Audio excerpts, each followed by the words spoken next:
Raiders Nation, something is starting to feel different around this team right now. We're finally getting close to real football, training camp is underway, the preseason is right around the corner, and there are two stories today that I think every Raiders fan needs to pay attention to. One of them could tell us a lot about which players are ready to take that next step, and the other involves a move that may look small at first but could actually matter more than people realize once this season gets rolling. This is exactly the kind of time of year I love, because we're all trying to figure out who's about to surprise us, who's going to earn a bigger role, and what these little roster decisions are telling us about the direction of this football team. There's a lot happening behind the scenes, and I want to break both stories down with you today. But before we get into it, if you're a real Raiders fan, hit that like button, subscribe to Raiders Nation Update, and help me build this channel from the ground up. I'm Victor, and this channel is still new, so the first goal is 5,000 subscribers. If you're proud to be part of Raider Nation and you want to be here from the beginning, subscribe and let's build this thing together. The Raiders are heading into the 2026 season with a lot of change on both sides of the football, especially with major turnover among the offensive and defensive coaching staffs. And whenever you have that kind of change, you also create opportunities. Players who may not have had the right role before suddenly find themselves in schemes that fit their strengths much better. Young players get more snaps, veterans get different responsibilities, and sometimes that's exactly when a player goes from being a name on the roster to becoming a legitimate core piece. So who are the potential breakout candidates around the Raiders right now? Let's start with a name that I think deserves a lot more attention, Jalen Nailor. Nailor is coming to Las Vegas after spending the last couple of seasons as the Minnesota Vikings' primary wide receiver 3 and at times their second receiver. Over the last 2 seasons, he recorded 57 receptions for 858 yards and 10 touchdowns. And remember, this is a former 6th-round pick. What makes Nailor especially interesting for the Raiders is his connection with Klint Kubiak. That familiarity could be huge because Kubiak knows how to use receivers who can create separation and make things happen with the ball in their hands. Nailor is not your traditional X receiver. That's not really his game. He's more comfortable working from the Z or slot position, but the guy can fly. His natural speed, especially that start and stop ability, is a real weapon. And we've already seen flashes that make you wonder whether there's another level here. Could Nailor become a 1,000-yard receiver in Las Vegas?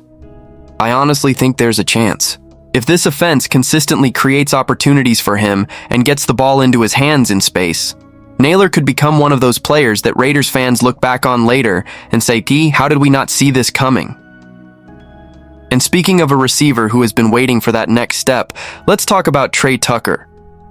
I've been a fan of Tucker for a while, and 2026 feels like a really important year for him. Tucker is coming off his best season in 2025 when he caught 57 passes for 696 yards and 5 touchdowns. But the numbers are only part of the story. Tucker should have an opportunity to play in an offense that lets him do more. He can work as an intermediate threat, he can get the football in his hands, and he can also be the guy who takes the top off the defense. That speed is real. His route running has improved. His ability to make contested catches has improved. And if he can clean up the drops, I think there's a legitimate path for Tucker to establish himself as a capable number 2 receiver in this league. And there's another important factor here.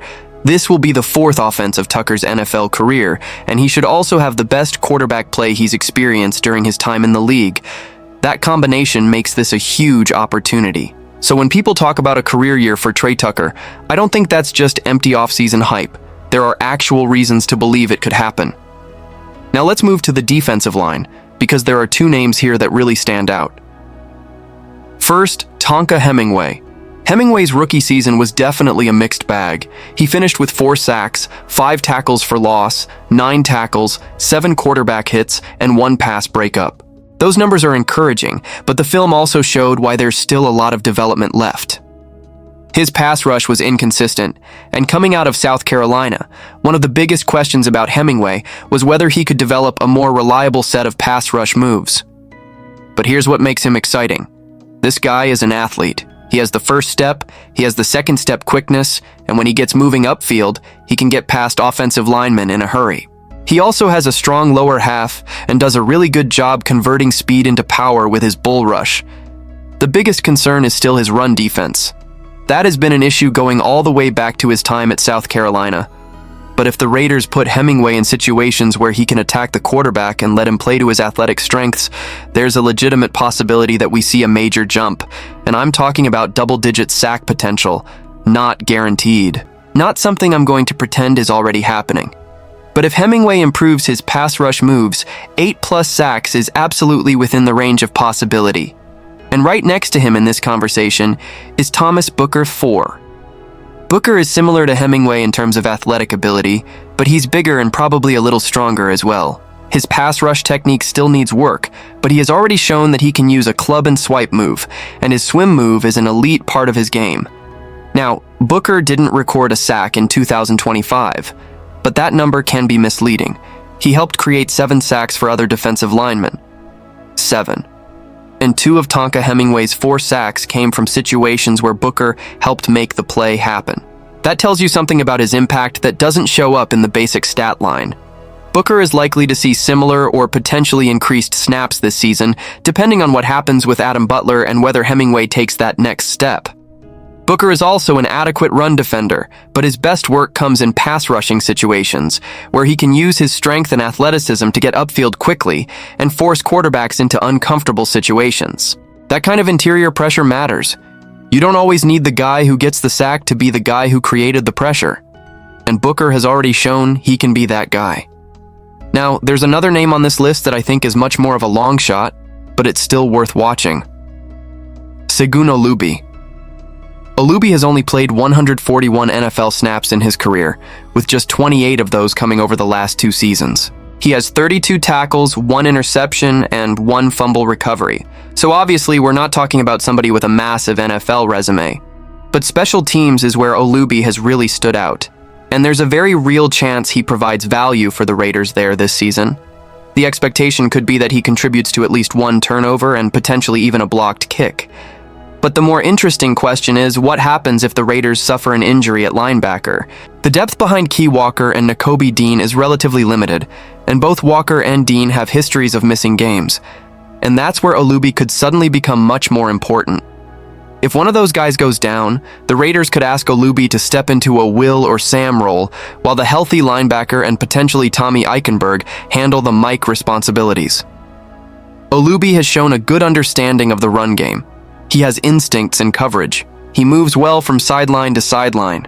And he's 27 years old, which is around the age when linebackers can put together breakout seasons. Again, I'm not going to sit here and tell you Segun Olubi is the next superstar linebacker. That would be ridiculous.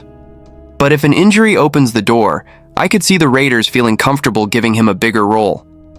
And now we have a rookie who could be one of the most fascinating names on this entire list, Hezekiah Masses. It's technically difficult to call a rookie a breakout player because he hasn't actually played an NFL regular season game yet. But Masses absolutely has an opportunity. He's a 5th-round pick, and he has already been working with the first-team cornerbacks alongside Eric Stokes, Darian Porter, and German McCoy. That's something to watch. It could be an indication that the Raiders intend to rotate their secondary heavily, which honestly makes sense. Masses has also added weight, and that was necessary because 2 of his biggest concerns coming into the NFL were his play at the catch point and his lack of strength against the run.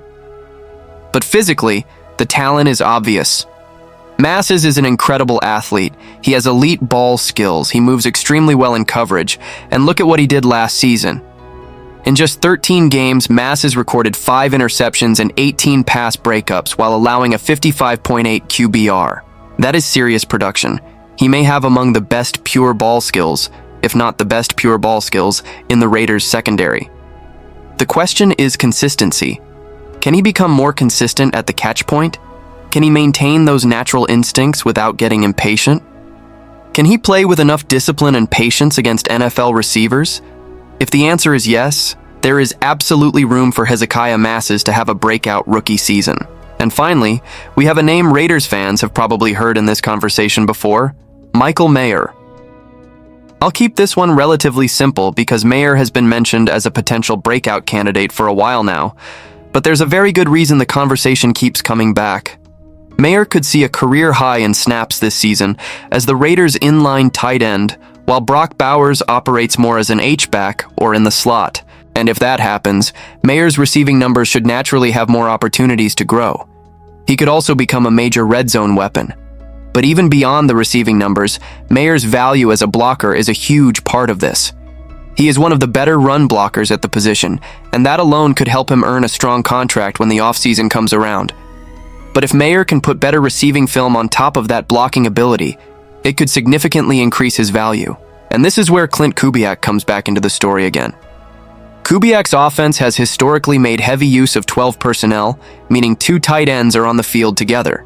And when you have Brock Bowers and Michael Mayer, that personnel grouping suddenly becomes really interesting. You can move Bowers around, you can keep Mayer attached to the formation, you can create mismatches, you can force defenses to make difficult choices. That could be a very important part of this Raiders offense. So when you put all these names together, Jalen Naylor, Trey Tucker, Tonka Hemingway, Thomas Booker IV, Segan Alubi, Hezekiah Masses, and Michael Mayer, what really stands out to me is opportunity. This isn't just about predicting which player will suddenly become a superstar. It's about identifying players whose circumstances have changed, new schemes, new coaching, potentially more snaps, different roles, and in some cases, better opportunities to use the skills they already have. That's what makes the Raiders so interesting heading into this season. Now let's move to the second story, because while the first one is about players potentially taking a major step forward, this next move is about adding a veteran who can help in some very specific areas. The Raiders have signed running back Dare Ogunbowale. The team announced the signing on Thursday, August 6th. And at first glance, you might look at the move and say, okay, it's just another running back signing. But when you look at Ogunbowale's career, you start to understand exactly why the Raiders could have wanted him. Ogunbowale is entering his 8th NFL season after spending the 2025 season with the Houston Texans. Last season, he played in all 17 games for Houston and contributed on both offense and special teams. He had 11 carries for 25 yards and 1 touchdown, along with 10 receptions for 76 yards, averaging 7.6 yards per reception. But the bigger part of his value may actually come from special teams. Ogunbowale recorded 16 total tackles and 1 fumble recovery on special teams last season, finishing with the second most special teams tackles on the Texans. And that fits the profile of a player who has built a long NFL career by finding ways to contribute even when he isn't getting a huge number of offensive touches. Ogunbowale is 5'10" and 205 pounds, and he has played in 114 NFL games, including 9 starts. He originally entered the league as an undrafted free agent with the Houston Texans in 2017, and since then, he's spent time with several teams. The Houston Texans in 2017, and again from 2022 through 2025. The Tampa Bay Buccaneers from 2017 through 2020. The Washington Franchise in 2017.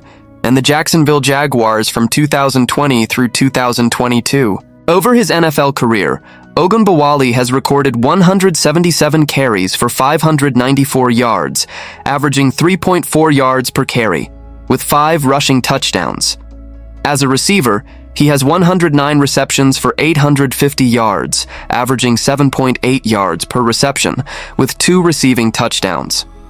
He has also returned 22 kickoffs for 424 yards, averaging 19.3 yards per return. And his special teams resume is pretty impressive. He has 60 special teams tackles, 2 forced fumbles, and 3 fumble recoveries. In fact, his 60 special teams tackles since 2018 rank tied for 14th in the NFL over that span. That tells you exactly what kind of player the Raiders are bringing in.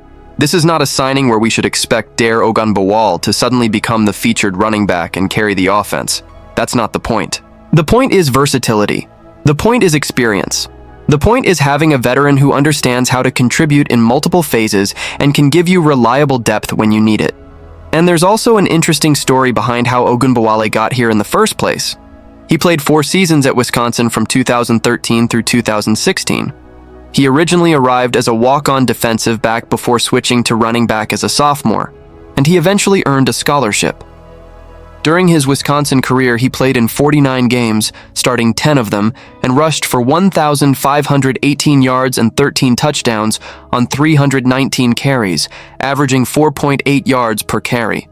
He also caught 60 passes for 507 yards, averaging 8.5 yards per reception with 2 receiving touchdowns. And he was part of the winningest senior class in Wisconsin history, finishing with a record of 41 wins and 13 losses. So when you look at the entire picture, the Raiders are adding a player with a lot of experience, a player who has played multiple roles, and a player who has made a career out of doing the little things that coaches notice. And honestly, those kinds of players can become really valuable once the season gets difficult. Because injuries happen, special teams matter, roster depth matters, and having a veteran who knows how to step into a role without needing everything to be perfect can save you at some point during a 17-game season. That's especially important in August. The Raiders are still evaluating this roster. They're still figuring out who deserves snaps, who makes the final team, and who can be trusted when the games start counting. And Ogunbowale gives them another experienced option in that process. So when I look at both stories together, I actually think there's a pretty interesting message here about where the Raiders are right now. On one side, you have young players and developing players who could be ready to take another step.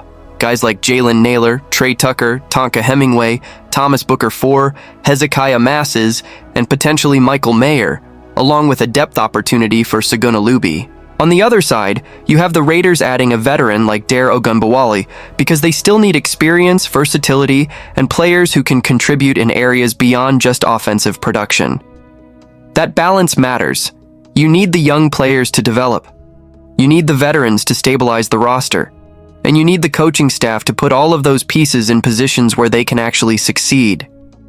That's the part I'm watching most closely as we get closer to the preseason. Because right now, everybody has projections, everybody has breakout candidates, everybody has predictions, but soon enough, we're going to get to see these guys actually play, and that's when the conversation changes.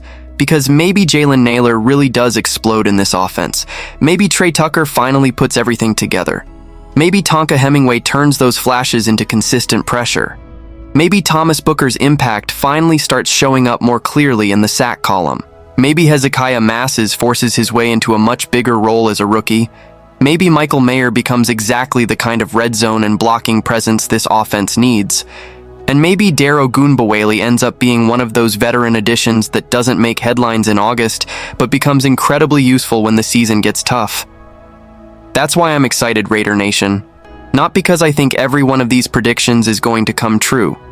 That would be unrealistic. I'm excited because this roster has legitimate questions, legitimate opportunities, and players who have something to prove. And now we're finally getting close to the point where we can stop guessing and start finding out. For me, that's what this time of year is all about. The Raiders don't need everybody to become a breakout star. They just need enough of these opportunities to turn into real production. And if a few of these players take that next step while the veterans continue doing their jobs, this team could look very different once the regular season arrives. So Raider Nation, I want to hear from you. Which potential breakout player are you watching most closely? Is it Jalen Nailor, Trey Tucker, Tonka Hemingway, Thomas Booker IV, Hezekiah Masses, Michael Mayer? Or are you watching somebody else completely? And what do you think about the Ogunbowale signing? Do you see him primarily as a special teams piece and depth running back, or do you think he could have a bigger role than people expect? Let me know in the comments because this is where I want Raiders Nation to have the conversation. And if you enjoyed the video, hit that like button. Raiders Nation Update is still a new channel, and we're building this community from the ground up. The first goal is 5,000 subscribers, and I only want the people who genuinely believe in the future of the Raiders to be part of that journey. If that's you, subscribe. Let's build this together. Because no matter how this season goes, we're going to be here talking about this team, questioning the decisions, celebrating the wins, dealing with the losses, and believing when there's something worth believing in. That's Raider Nation. And I'll see you in the next one.